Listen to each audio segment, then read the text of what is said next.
recognize myself for an opening statement. Across the country, food prices are soaring, families are going hungry, and small businesses are suffering. In the wake of recent COVID outbreaks caused by the Omicron variant and weather disruptions, people cannot believe their eyes when they see entire barren sections at their grocery stores. Across the country, workers are calling out sick due to the surge in COVID cases, truck deliveries and other shipments are facing delays, and people are panic buying, all leading to product shortages. Small businesses and food banks are struggling, and with pandemic profiteering driving up costs, our most vulnerable neighbors are buying their groceries at dollar stores just to make ends meet. And while prices are declining and are expected to continue to fall in the months ahead, we have seen versions of this story play out repeatedly in recent years due to deep structural problems in our economy. Today, nearly every link of America's food supply chain is dominated by less than a handful of corporations. We've seen consolidation trigger more consolidation, which has caused a domino effect through our nation's food supply. In the beef processing market, for example, 4 dominant companies control 85% of the market. The 4 largest poultry processing companies made up more than half of the market in 2015, up from 35% of the market in 1986.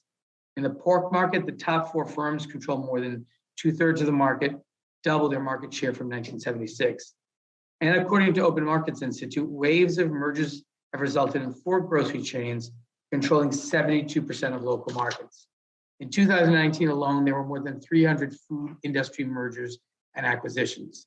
A joint investigation by The Guardian and Food and Water Watch likewise revealed that 4 firms or fewer control more than 40% of market share for the vast majority of groceries. They noted, and I quote, "The size, power, and profits of these mega companies have expanded thanks to political lobbying and weak regulation, which enabled a wave of unchecked mergers and acquisitions," end quote.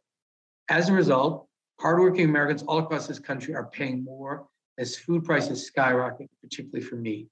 Large corporations have also squeezed out independent businesses that are lifelines to our local communities and critical resources of competition to these dominant firms.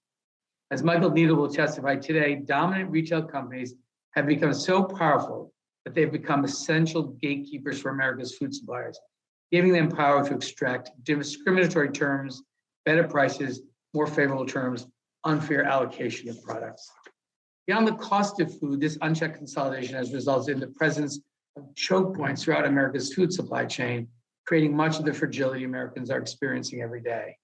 In competitive markets, there are many businesses of different sizes that can offer a variety of solutions in response to disruptions, such as extreme weather. If one supplier has a problem, others can fill the gap. The corporate consolidation we've seen in the food industry has destroyed that diversity. In my district, Warren Miller, the owner of Union Burritos, said in a statement for today's hearing that while mergers may create some economies of scale, show me the savings I've enjoyed when rocked by bottlenecks and price hikes in centralized supply chains over the last 18 months. In many cases, smaller, more agile independent businesses have left the market, leaving fewer and larger corporations that are unable to pivot quickly or offer different solutions to supply disruptions.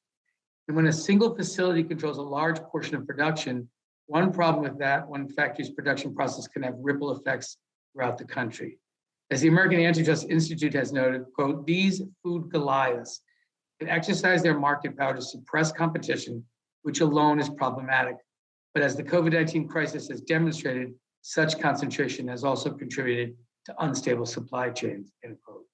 For example, in 2019, a fire at a Kansas meat production facility affected 6% of the entire beef market in the United States, causing shortages for ground beef and steak throughout the country.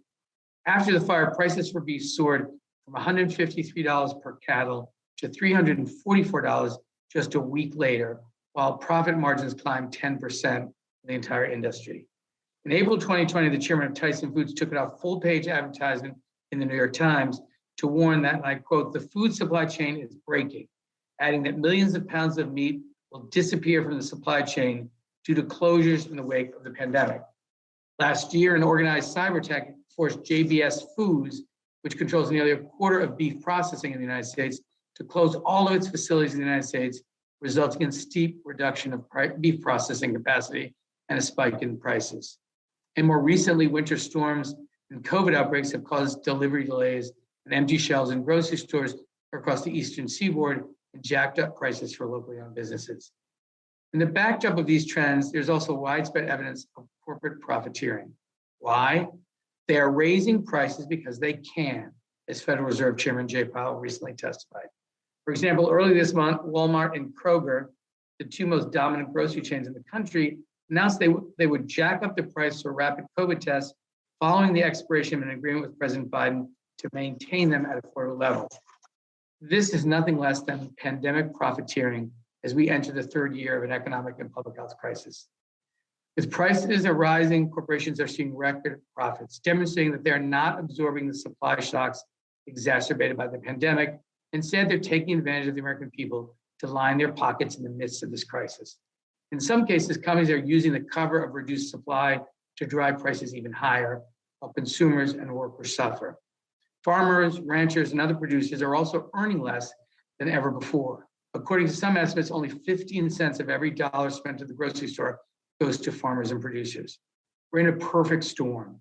Markets are monopolized, demand is high, Omicron is surging across the country, and frontline workers are showing up to their jobs under enormously stressful and unsafe conditions, often for wages that are insufficient to put food on their own tables or to pay the rent.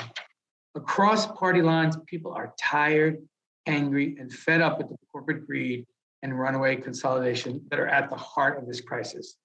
In response, President Biden has undertaken a series of actions as part of his economic agenda to rebuild the backbone of the country, the middle class. Earlier this month, President Biden announced a four-part plan to create a fairer, more competitive, and more resilient meat and poultry supply chain. This follows actions last year to address supply chain risks for critical inputs and an executive order directing a whole-of-government approach to promoting competition in the United States, including through the rigorous enforcement of antitrust laws. But we can do more, and we must do more to bring all policy tools to bear to address this crisis. We need to create choice for consumers, an even playing field for independent businesses, safe workplaces for essential workers, and protect the livelihoods of farmers by breaking up monopolized sectors of the food system. We need to pursue criminal charges of corporate executives who engage in cartel activity, such as price fixing and other forms of criminally anti-competitive conduct. And in Congress, we must develop new tools to address these problems as part of the subcommittee's work to address shortcomings in current law.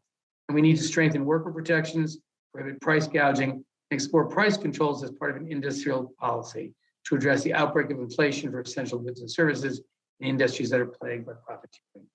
In short, we need an all-of-the-above approach to bring down costs and rebuild our economy. I very much look forward to hearing solutions to these problems at today's hearing, and really thank our panel of esteemed witnesses for appearing before us today. And I know the ranking member, Mr. Buck, is having some technical issues, so we'll turn now to the ranking member of the full committee, Mr. Jordan, for his opening statement.